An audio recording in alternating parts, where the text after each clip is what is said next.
कहना चाहता हूं, हमारा हिंदू धर्म तो वो धर्म है जिसमें ब्रह्मा विष्णु महेश जैसे भगवान है। ऐसे हिंदू धर्म को ना कभी कोई खतरा था, ना कोई खतरा है, ना कभी कोई खतरा होगा। क्या लिखा है हनुमान चालीसा में? सब शुक्ल है तुम्हारी सरना, तुम रक्षक काहू को डरना। तो जब बजरंग बली रक्षा कर रहे हैं तो हमारे धर्म को कोई खतरा नहीं है। लेकिन हिंदू धर्म में यह भी बात है कि सभी समाज, सभी धर्मों का सम्मान होना चाहिए, अलग धर्मों का अपमान नहीं होना चाहिए। आखिर जब हम आरती पूरी करते हैं तो क्या कहते हैं? धर्म की अधर्म का प्राणियों में सद्भावना हो। और प्राणी तो सभी धर्म के होते हैं, सभी समाज के होते हैं। विश्व में सभी धर्म होते हैं, सभी समाज होते हैं। तो अगर हम भगवान राम के मंदिर के सामने, भगवान कृष्ण जी के मंदिर के सामने, सावरिया सेठ जी के मंदिर के सामने, भागवा माता जी के मंदिर के सामने अगर ये मानता लेते हैं, ये संकल्प लेते हैं कि प्राणियों में सद्भावना हो, विश्व में कल्याण हो, मतलब हर धर्म और हर समाज का विकास होना चाहिए है। और आज भाजपा तो राजनीति कर रही है नकारात्मकता की। बढ़ाओ, तोड़ो, जोड़ो नहीं। आखिर जो वातावरण आज देश में बना है एक भय का वातावरण है। जान करके कुछ समाज को, कुछ लोगों को जान करके परेशान किया जा रहा है। और ये जो बात है ना, धर्म खतरे में है, देश खतरे में है, ये सिर्फ इन लोगों की जुमलेबाजी है। मासूम किसान को, मासूम युवा को भ्रमित करने की। हम तो स्पष्ट कहते हैं, तुलना कर लीजिए कमलनाथ जी के 15 महीने और भाजपा के 15 साल। 15 साल जो भाजपा के थे उन्होंने कभी कर्जा माफ नहीं किया, लेकिन कांग्रेस ने शुरुआत की थी। पहले वर्ष 2019 में वो किसान लिए गए थे जिनका कर्जा 50,000 से कम था। 2020 में कर्ज माफी का दूसरा चरण चालू हो गया था, जिसमें वो किसान लिए गए थे जिनका कर्जा था 50,000 और 1 लाख के बीच का। लेकिन सिंधिया जी ने धोखा दे दिया, हरदीप सिंह जी ने धोखा दे दिया, सरकार नहीं बच पाई। लेकिन आज भी हम वादा करते हैं, प्रियव्रत सिंह जो जयवर्धन सिंह मंच पे मौजूद है, अगर सरकार वापस कांग्रेस की बनती है, कमलनाथ जी मुख्यमंत्री बनते हैं, तो एक एक किसान जिनका कर्ज माफी रह गई थी, चाहे वो 80,000 हो, चाहे 1.5 लाख हो, चाहे 2 लाख हो, चाहे 2.5 लाख हो, 2 लाख तक कांग्रेस सरकार कर्जा माफ करके देगी, हमारा वादा है। हम बात करें बिजली के बिलों के बारे में, प्रियव्रत सिंह जी ऊर्जा मंत्री थे। भाजपा के राज में जनता परेशान थी महंगे बिलों से, लेकिन कमलनाथ और प्रियव्रत सिंह जी ने बिजली के बिल 100 रुपए 100 यूनिट किए थे, नहीं किए थे। पंप के कनेक्शन के बिल आधे किए थे, नहीं किए थे। लेकिन जैसे ये भ्रष्ट भाजपा की सरकार वापस आई है, आज तो बिजली के बिल तो दूर की बात है, आज तो गांव में बिजली नहीं मिल रही।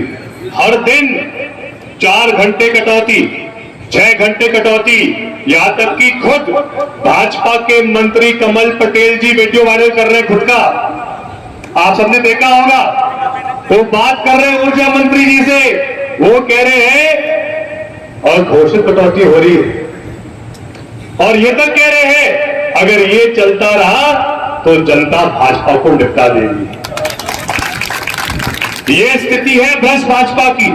यही नहीं, 15 साल में भाजपा ने कभी गौ माता के लिए गौशाला नहीं खोली। कांग्रेस सरकार ने अकेले 15 महीने में पूरे मध्य प्रदेश की हर जनपद क्षेत्र में 10 से 20 गौशालाएं खोली। नहीं खोली। ये ऐसा काम था जो भाजपा ने कभी सपने में नहीं देखा था। आप बात करो गरीबों से। भाजपा के राज में गरीबों की पेंशन 150-300 होती थी। अकेले 15 महीने में कमलनाथ जी ने गरीबों की पेंशन 2 गुना कर दी, 600 रुपए कर दी थी। और अगर सरकार वापस अगले साल आएगी तो गरीबों की पेंशन कांग्रेस सरकार 1000 रुपए प्रति महीना करेगी। ये बात करते हैं कुटीरों की। शहर में 2.5 लाख और गांव में 1.25 लाख। और मैं आप सबसे पूछना चाहता हूं, जो लोग गांव से आए हैं, क्या भाजपा के राज में कोई भी काम बिना पैसे के होता है क्या? तहसील में जाओ, पहले कमीशन दो फिर काम लो। थाने में जाओ, पहले पैसा दो फिर एफआईआर लो। जनपद में जाओ, पहले 20,000 दो तो कुटीर लो। और वैसे भी सरिया सीमेंट की इतनी महंगाई हो गई कि 1.25 लाख और 1 लाख में कोई भी ग्रामवासी कुटी नहीं बना पा रहा। हर हितग्राही को भाजपा सरकार ने 50,000 1 लाख का कर्जदार बना दिया है। लोग आज के समय, चाहे किसान हो, चाहे माता बहनें हो, चाहे युवा हो, हर वर्ग परेशान है। ये भाजपा के लोग कहते थे ना कि भाजपा की सरकार बनेगी तो मोदी जी और शिवराज जी हर साल 2 करोड़ युवाओं को रोजगार देंगे। क्या मोदी जी के राज में किसी युवा को सरकारी नौकरी मिली है क्या? वो भी सरकारी नौकरी गांव की है। चाहे शिक्षाकर्मी हो, हर गांव में शिक्षाकर्मी कब बने थे? जब दिग्विजय सिंह जी मुख्यमंत्री थे, उस समय हर गांव में गांव के लड़के को, गांव के शिक्षित युवा को कांग्रेस सरकार ने सरकारी नौकरी दी थी। सिर्फ शिक्षाकर्मी नहीं, पंचायत सचिव, रोजगार सहायक, आंगनवाड़ी कार्यकर्ता, आंगनवाड़ी सहायिका, आशा कार्यकर्ता, ग्राम सेवक, अगर ये सब सरकारी पद किसी की देन है तो सिर्फ और सिर्फ कांग्रेस पार्टी की देन है। भाजपा सरकार ने पिछले 8 सालों में एक भी गांव के युवा को एक भी सरकारी नौकरी नहीं दी है। और आप सबने कल खुद देखा होगा कि भाजपा के खिलाफ, व्यापक के खिलाफ कल कांग्रेस पार्टी ने, युवा कांग्रेस ने बहुत बड़ा प्रदर्शन किया था, जिसमें कि जो टीईटी परीक्षा का पेपर था, कहां लीक हुआ पता है किसी को? जो टीईटी की परीक्षा का पेपर था वो लीक हुआ सिंधिया जी के जयचंद मंत्री गोविंद सिंह राजपूत के कॉलेज में। ये तो इनकी हालत है। और जो इनके बाकी जयचंद मंत्री हैं, मैं तो क्या कहूं आपको, सुहासरा के मंत्री जी की बात करो, कितनी अफसोस की बात है कि दुर्गा मां की फोटो लगी है और ये मंत्री दुर्गा मां के फोटो के पास खुद के ठाके मारते हुए फोटो लगा रहे हैं और मंत्री जी की फोटो के आगे अश्लील डांस करा रहे, अश्लील डांस चल रहा है। ऐसे जयचंद लोगों का, जिन्होंने जनता के वोट को बेचकर 35 करोड़ रुपए लिए, मंत्री पद लिया, भ्रष्ट होने के साथ साथ इनका दिमाग भी भ्रष्ट हो गया है, बेशर्मी पे आ गए। ऐसा वीडियो, ऐसा चरित्र शायद हमने कभी पहले नहीं देखा होगा बंसौर नीमच में। बहुत अफसोस की बात है। और ये इसलिए हो रहा है क्योंकि सत्ता इनके दिमाग को खराब कर रहा है। अहंकार से भर गए हैं ये लोग, घमंड से भर गए हैं ये लोग। मैं आप सबसे प्रार्थना करता हूं, नीमच मंदसौर में लगातार हमको 2 चुनाव से सकारात्मक परिणाम नहीं मिल पाया है। जो हमारे विधानसभा प्रत्याशी रहे हैं और जो अन्य साथी यहां मौजूद हैं, जो जुड़े हुए हैं कांग्रेस के, जो जनता के लिए काम करना चाहते हैं, मैं आप सबसे प्रार्थना करना चाहता हूं, अभी भी 1.5 साल बाकी है। अगर आप सब ये संकल्प लोगे कि अगले 6 महीने में अपने अपने कस्बे में, अपने अपने ब्लॉक में, अपने अपने विधानसभा में अब 7 दिन दे दो और 7 दिन लगातार पद यात्रा करो, कम से कम हर दिन 20 किलोमीटर, और रात को गांव में रुकना, सुबह उठकर वापस 10 गांव 5 गांव घूमना, फिर वही रात को रुकना। इससे जनता आपसे जुड़ेगी। जनता आज कांग्रेस का इंतजार कर रही है, आपकी प्रतीक्षा कर रही है, लेकिन कांग्रेस को भी सड़कों पर आना होगा, गांव गांव जाना होगा, जनता का विश्वास जीतना होगा। जिस प्रकार से महात्मा गांधी जी ने अंग्रेजों के खिलाफ दांडी मार्च किया था, जिस प्रकार से रेवत सिंह जी ने 18 के पहले इनके क्षेत्र में पद यात्रा की थी, मैंने भी 2013 चुनाव के पहले 2 बार एक हफ्ते की पद यात्रा की थी। जिस प्रकार से दिग्विजय सिंह जी ने नर्मदा परिक्रमा की थी, अगर आप सड़कों पे आओगे, सुबह से शाम तक जनता के बीच रहोगे, तो जनता भी आपको आशीर्वाद देगी और आपको विधायक बनाएगी। तो मेरी आप सबसे प्रार्थना है, टिकट के 1 महीने पहले तक इंतजार मत करो, अभी से अपनी लकीर आगे खींचो, अभी से जनता के बीच जाओ, जनता का आशीर्वाद प्राप्त करो। और जैसा अभी हमने भाषण में कहा है, हमारे पास मुद्दों की कोई कमी नहीं है, चाहे महंगाई हो, चाहे भ्रष्टाचार हो, और आज हम गांधी भवन के मैदान में मौजूद हैं। गांधी भवन, महात्मा गांधी जी का भवन।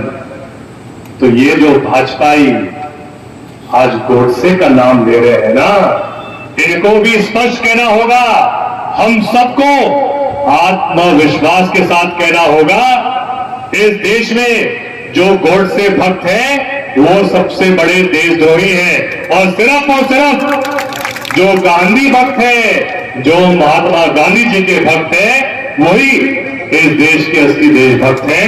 आप सबको बहुत बहुत धन्यवाद। भानु भाई, संघर्ष ऐसे ही करो।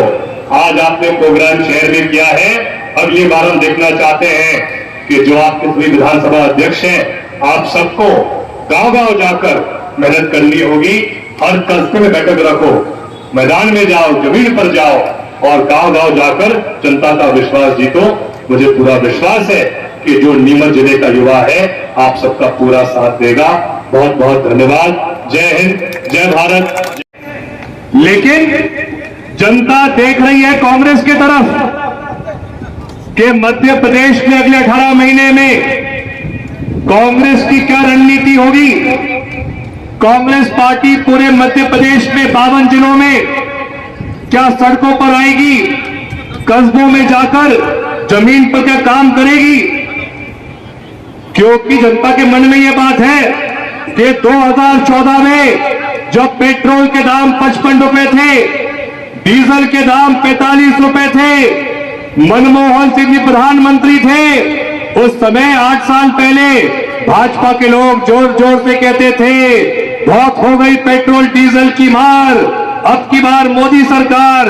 जनता को लगा अगर मोदी जी आएंगे तो कांग्रेस तो बहुत बड़ा अन्याय कर रही है, 55 रुपए में पेट्रोल रहेगा, ये तो बहुत महंगा दे रही है, गरीबों का शोषण कर रही है कांग्रेस पार्टी।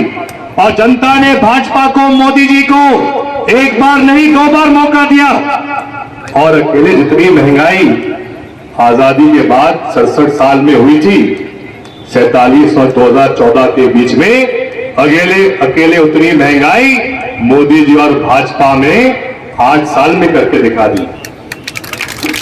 पेट्रोल हो गया 55 से 110 के पार, 2 गुना। वाह मोदी जी वाह। आप डीजल की बात करो, डीजल हो गया 45 से 100 के पार। वाह भाजपा वाह, बहुत बड़ी कृपा कर रहे हैं, देश के लिए हो रहा है। वाह वाह वाह, जनता का तेल निकल रहा है भाई साहब। आप बात करो खाने के तेल के बारे में माता बहनों से, कांग्रेस के समय खाने के तेल के दाम 50 रुपए होते थे और आज क्या हो गए 180। अरे भाजपा है तो मुमकिन है। आप माता बहनों से पूछो कांग्रेस के राज में, मनमोहन सिंह जी के राज में रसोई गैस के दाम 300-400 रुपए होते थे और अकेले भाजपा के 8 साल में 2 गुना नहीं 2.5 गुना हो गए रसोई गैस के दाम। जनता इससे परेशान है, महंगाई से परेशान है। लेकिन जब भाजपा के नेता शहर के मोहल्ले में जाते हैं, जब गांव के लोग के बीच में जब भाजपा के लोग जाते हैं, जब गांव में जाते हैं, तो जनता कहेगी अरे आपने तो वादा किया था कि, लेकिन 2 गुनी हो गई, 3 गुनी हो गई, ये क्यों हो रहा है? तो वो कहेंगे देश के लिए हो रहा है, देश खतरे में है। अरे मोदी जी के पहले देश में 15 प्रधानमंत्री थे, चाहे नेहरू जी हो, चाहे लाल बहादुर शास्त्री जी हो, चाहे इंदिरा गांधी जी हो, चाहे राजीव गांधी जी हो, चाहे पीवी नरसिम्हा राव जी हो, चाहे देवे गौड़ा जी हो, चाहे अटल बिहारी वाजपेयी जी हो, तब तो कोई खतरा देश को नहीं था। चाहे मनमोहन सिंह जी हो, तब तो कोई खतरा देश का नहीं था। अब कौन सा खतरा आ गया? और वैसे भी अगर हम सब यहाँ पे कांग्रेसी हैं, गांधी भवन में उपस्थित हैं, ये वो कांग्रेस है जिसकी इंदिरा गांधी जी ने पाकिस्तान के 2 टुकड़े कर दिए थे।